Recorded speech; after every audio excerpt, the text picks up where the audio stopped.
The heat fades, but flooding awaits. I'm meteorologist Joe Martucci, and we're talking about some heavy downpours, torrential downpours that will cut out the heat, but we will also see areas of roadway, stream, and creek flooding, and that's why we have a flash flood watch in effect through 2 a.m. on Sunday here for most of South Jersey. There's two exceptions. One, the Atlantic coastal region in Atlantic County, and then Cape May County. What else is new? Cape May bubble in full effect here for our day on Saturday and even going into Saturday night. So some good news there. That's because you only saw up to an inch of rain with Henri, while other places saw much more. Now, this is a look at our precipitable water values, or PWatts as I call them in the weather world.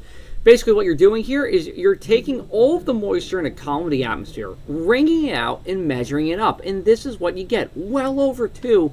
And when you get above 2, that is very high with your PWatts here. Torrential downpours are pretty much a given. We already saw some of that on Friday afternoon. And in fact, I did a little bit of research. Unofficially, this is the highest PWatt for the day since we started keeping records back in the 1980s here. So we are talking about a very soupy atmosphere.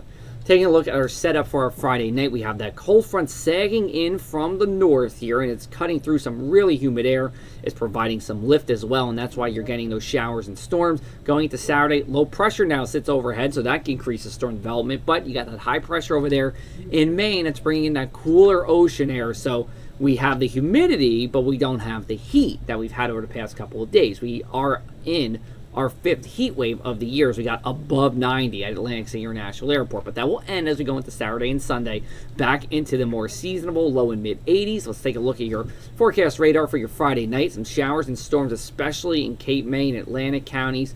Drier the further north you go, and then after midnight, we really should be drying out here across the area. As we go into our numbers here, we're going to be in the low to mid 70s everywhere. It's still another muggy night, but those winds are changing to the north and east. And as we go into Saturday, we will get that cooler day. Now for Saturday itself, morning showers and storms slowly fades during the afternoon, but it's going to be like this. If you're already at the beach and want to go to the beach, do it. But if you want to make the drive to the shore, not the best day for that. Basically, your outdoor plans should be best moved to either Saturday night if they can, or Sunday if you need to do it during the day. Look at these rainfall totals between really Thursday all the way until Saturday night. Essentially, this is covering our whole period as it didn't rain a lot on our Thursday. We're talking about some areas that can see 4 to 5 inches of rain by the time all is said and done. It won't be everywhere. Most of you are going to be under that, but it is something to be aware of, and that's why we're concerned about the flooding. Looking at our Saturday morning numbers, we're not moving much because we have that east-northeasterly wind. We got the cloud cover, so in the 70s we stay. High temperatures on Saturday will be in the low 80s on the mainland. Then as we make our way into Sunday, a little bit warmer and definitely much brighter here. We should actually be mostly to partly sunny. At least 90% of the day should be dry. Over at the shore, we could actually have a little more rain there. Still, at least 80% of your day will be dry. Temperatures in the upper 70s on Saturday, low 80s for our Sunday. And then I want to talk about Ida here. Ida just became a hurricane this afternoon. Hurricane warnings in effect for those areas in red in Cuba, but it is on a path to take it right into the Louisiana shoreline as a major Category 3 or greater hurricane. Not good. Katrina always comes to mind when you see something like this. Major hurricane in the eastern part of Louisiana, New Orleans.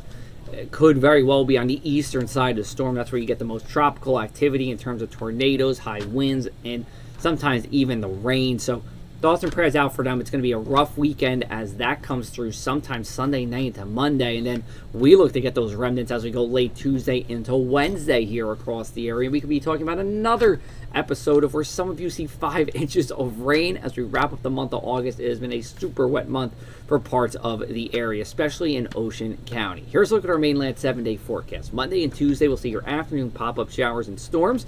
Then as we go into Wednesday, we get those remnants of Ida. It's going to be a breezy day. Could even be a little bit of coastal flooding as well. But then look what happens on the other side of this. Thursday and Friday is September 2nd and 3rd, and it will be feeling just like September as we do wrap up the peak summer season. Have a wonderful weekend, everybody. You can follow me on PRECIPITABLE.com/weather for the latest on this. We talk about more in detail about that flash flood watch, and you can always go to social media, Facebook, Instagram, Twitter, and TikTok.